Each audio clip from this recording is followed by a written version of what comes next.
Lo primero que tienen que saber es que en Venezuela yo era locutora de radio, comediante y actriz de improvisación.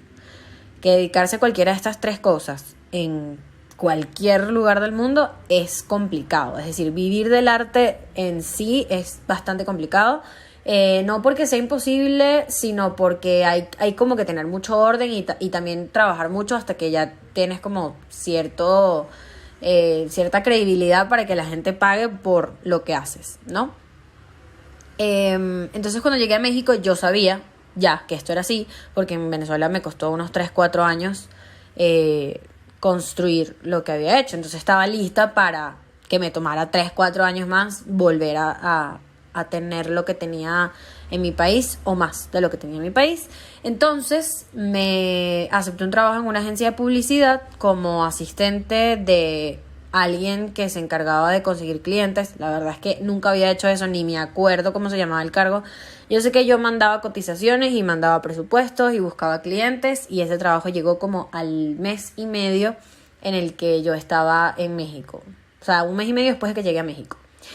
No estuve ahí mucho tiempo, como al mes me despidieron porque, bueno, por supuesto no sabía hacer mucho mi trabajo, no le fui tan útil, y de ahí en adelante lo que empecé a hacer fue trabajar en lo que me llamaran, mover cables, me metía en Facebook y buscaba eventos donde pudiese trabajar como promotora, me llamaban a shows a hacer stand-up y me pagaban 100 pesos y lo hacía, o sea, eso hice, ¿no?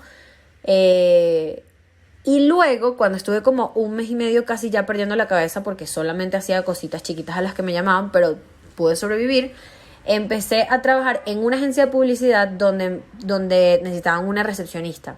Y ahí tenía un horario bastante tranquilo, era un ambiente de trabajo chévere. Y ahí estuve, mientras tanto en las noches hacía mis shows y me preparaba y tomaba talleres e iba como haciendo mi red nueva de contactos y artistas pues que me empezaron a llamar para las chambas más o menos que hacía en Venezuela. Entonces fue difícil, no fue tan difícil, pero uno tiene que meterse el ego donde no le da la luz, guardarse el ego un ratico en el bolsillo y chambear en lo que venga hasta que llega lo que tiene que llegar.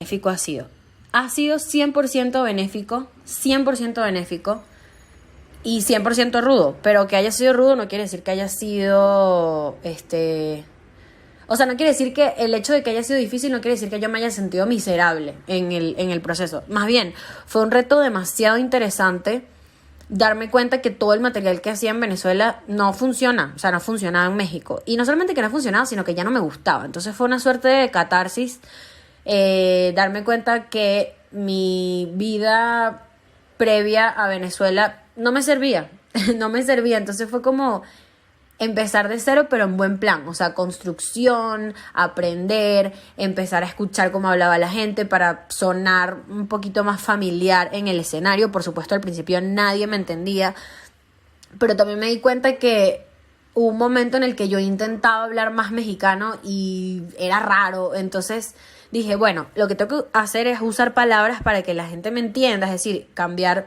ciertas muletillas venezolanas por muletillas mexicanas, que suenan súper interesantes que una persona con otro acento las use, pero con mi mismo acento, porque al final mi acento y ser extranjera también me hace interesante y me hace destacar y me hace exótica de cierta manera.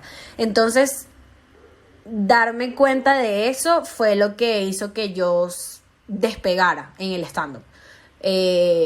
Despegara me refiero, no que estoy siendo una superestrella ahorita, pero que me empezaran a llamar, que tuviese más showcitos, que destacara y que además disfrutara mi persona en el escenario, porque se lo juro que los primeros 6 meses yo odiaba mi existencia cada vez que me montaba porque me sentía muy perdida.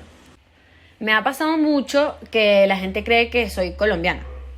O sea, en México como que creo que la gente cuando escucha a un venezolano hablar siempre cree que es colombiano, y a mí eso me da...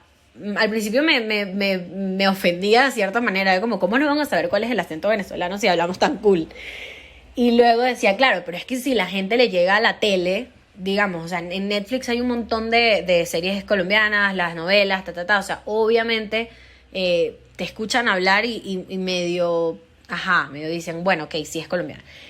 Y entonces esto pasó a ser un chiste muy, muy importante en mi nueva rutina. O sea, estoy hablando que transformar esta información que ahora tengo de cómo la gente me percibe apenas me conoce, que siempre cree que soy colombiana, hizo que escribiera un beat de comedia de unos 15-20 minutos que además amo y disfruto demasiado hacer porque juego con los acentos, que como soy actriz de impro, en la impro siempre jugaba mucho con los acentos en el escenario porque siento que es algo que disfruto hacer, y ahora poder traerme eso a mi show de stand-up como una observación que además es real y siempre la gente conecta con eso porque apenas me subo al escenario creen que soy colombiana, ha sido muy, muy bonito, de verdad. No sé, he disfrutado mucho el proceso de ser foránea en una ciudad como esta. Me han pasado cosas muy bonitas.